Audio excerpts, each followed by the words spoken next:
What's going on, YouTube, and welcome on in. Today's video is going to be about the lovely lady at the table, Pirate Captain Flan. Now, I did an honest review way back when I first pulled for, and I'll be completely honest, guys, I pulled Pirate Captain Flan based on looks alone, and with the way I think Smilegate intended her to be used on release as more of a cleaver opener. I didn't have the best success with her, and honestly, I don't think a lot of people had too much success with her because her kit can be a little bit awkward. We'll talk about all the skills here in a second, but I want to tell you guys that I've been having an absolute blast. Now, she may not be top meta, but I do think she's actually extremely strong in the right circumstances, and I've been having so much fun playing her in a bruiser style, you know, slower setup, not a cleave, not as fast contesting opener style comp where you just take the first turn, burn, bomb, whatever, and end the match quick. No, we're doing a slower match using bruisers to kill other bruisers and things like that, and it's been working very well. I'll tell you guys exactly how it works, the build and all that stuff. And man, Pirate Captain Flan, aka Fapton, has just been so awesome, so much fun to run. So yeah, hopefully you guys enjoy. Let's get into it. Alright, y'all, let's go ahead and get into it. And actually, I think we're going to start with the artifact selection. We'll go over the build, the stat priority, the mole enhancement, all that good stuff, how the skills work, what you need to know if you want to run this type of comp.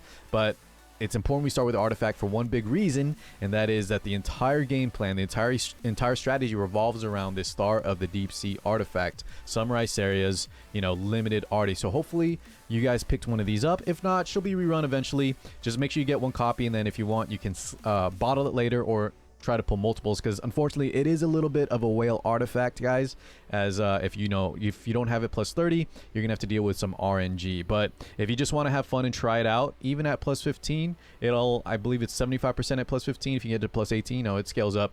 It still won't be too bad, but as you note, just take note of the non-critical hit. That's going to be very important, and if you don't have this maxed, we're going to run into some RNG issues, which is why I think this build may not be top meta, but it is very powerful. Yeah, just take note of the RNG. So how this artifact works is, since we have it maxed, 100% chance to plant a bomb on the target for 2 turns when a non-critical hit is made, and this can't be applied through dual attacks, extra attacks, counterattacks, only through Flan's own turn on skill 1, which is important because we actually run a lot of Raws.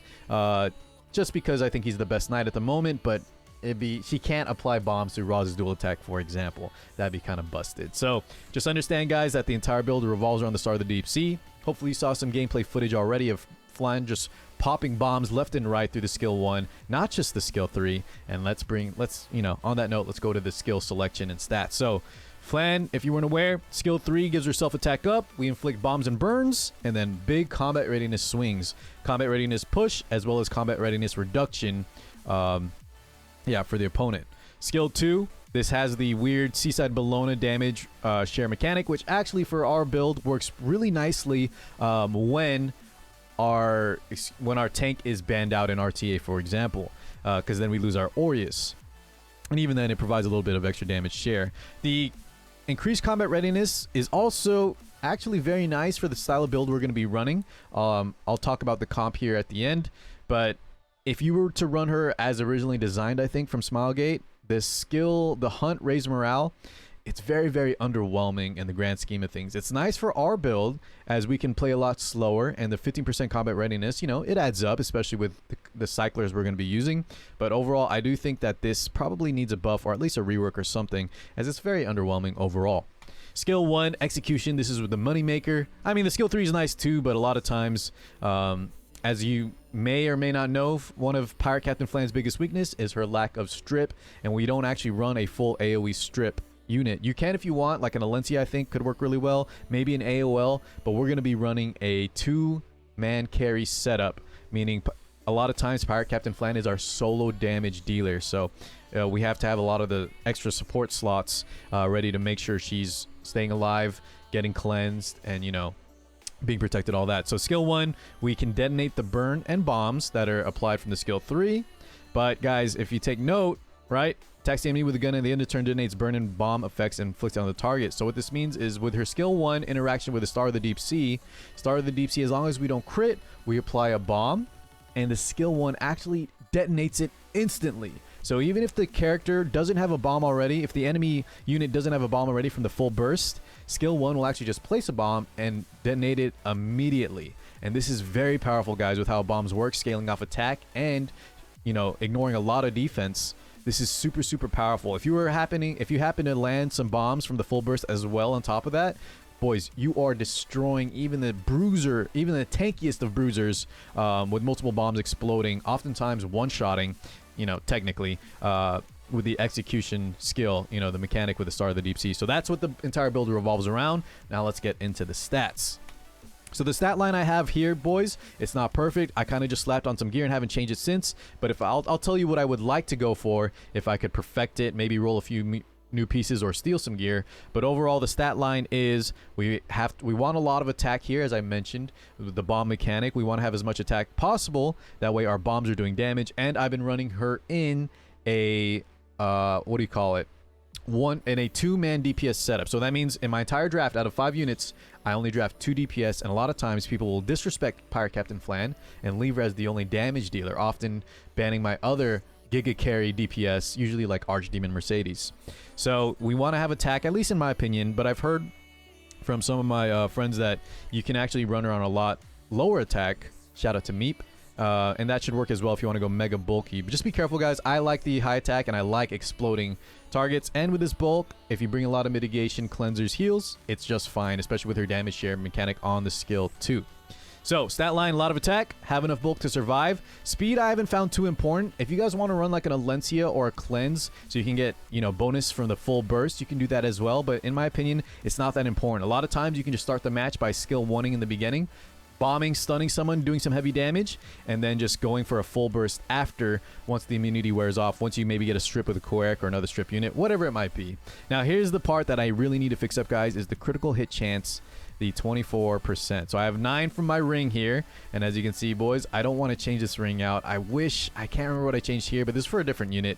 But with how much bulk immunity on an immunity attack ring, it's very hard for me to replace this at the moment, so I'm just having to deal with a crit chance. But why is that important? Because at base we want to be as low crit as possible, that way we can proc the Star of the Deep Sea. Because at 24%, boys, I've been actually losing matches just because I get unlucky and I hit that 1 in 4. Now on top of that, with my 24 crit, if I hit a light unit, you get plus 15% crit, guys, for the elemental advantage. So I'm sitting at a 39% chance to crit a unit, and that's way too much. That's over a 1 in 3 shot to crit them, and a lot of times the match will be decided if you can get that timely nuke, stun, whatever it might be, with this S1, the skill 1 into Star of the Deep Sea. So that's something I have to fix up, and honestly, I think this interaction with the fact that this has to be a non-crit, and the fact that her skill 1 can crit, I believe that's going to make her never become fully meta, really, really super powerful, because there's always going to be that RNG aspect. Even with 0 crit, you're at 15% critical base, and you have 15% bonus against light units, so sometimes you'll be at 30%, right? Almost a 1 in 3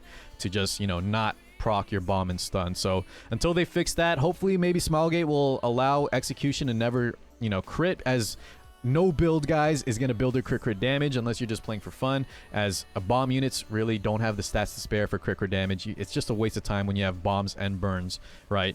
You want to go all attack and then the rest in speed, effectiveness, or bulk, depending on your tastes.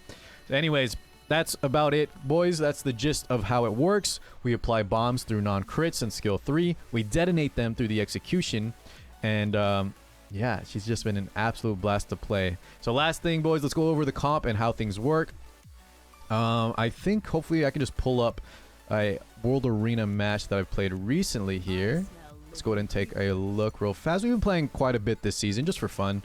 So let me find one where Pirate Captain Flan made it through. Fought a lot of cleave where unfortunately she cannot be used, guys. So here's a Pirate Captain Flan match against Cicerone, where we did end up winning. And as I mentioned, she is good against bruisers. So as you can see here, boys, we were fighting some strong units, and this player is already in champion. If you're playing this early in your champ, you're probably pretty geared. So how this works is I like to pick a lot of support units. Hand Guy is an absolute nightmare for Flan, as he can upkeep a lot of immunity. He can cleanse the stuns, burns, or the detonation, the bombs, burns, all that good stuff. You want to have Hand Guy on your side instead of your opponent's. I like to pick a secondary soldier as well in case Hand Guy gets banned out, so we can have some sustain. But actually, if Flan is the one that stays in the party, she has a self-attack up, so not having an attack up unit on your squad is actually not the worst. I like it though, just in case Mercedes is our solo carry, or like I mentioned, for the cleanses and the heals. Roz is just the best tank at the moment. He stops a lot of units like Rimu, good single target units like the initial Spectre Tenebria skill 3, whatever might have you. And the skill 2 is actually kind of nice, guys. It may not proc the bombs like I mentioned. It won't activate the Caesarea Star of the Deep Sea bomb effect, but if you had a previous bomb already on from the skill 3, we can detonate it in that fashion. Or it's kind of just nice to have Flan proc her skill 2 15% combat readiness push. So overall, we want to bring fast units that can kind of cycle Flan, protect her cleanser, give her CR push, and she just goes to town, boys, bombing each and every single unit to death while maintaining some bulk. And you know, she is not that easy to kill, especially behind Ra's heals and her damage share passive. So hopefully, guys, some of y'all can give this a try. I want to know what you guys find, and let me know if you guys like me to run these sort of off-meta units. And you know, I like to run units that are still successful even at higher levels of play, because to me, losing is never fun. So some units just are very hard to run. I think Pirate Captain Flan is the real deal. I want you guys to give it a shot if you have the artifact, and let me know your findings. But overall, she's been absolutely a blast to play, and she looks amazing. I'm just glad I can run her after spending some mystics on her. All right, boys. Thanks for watching. I'll catch you all in the next one. Peace out, everybody.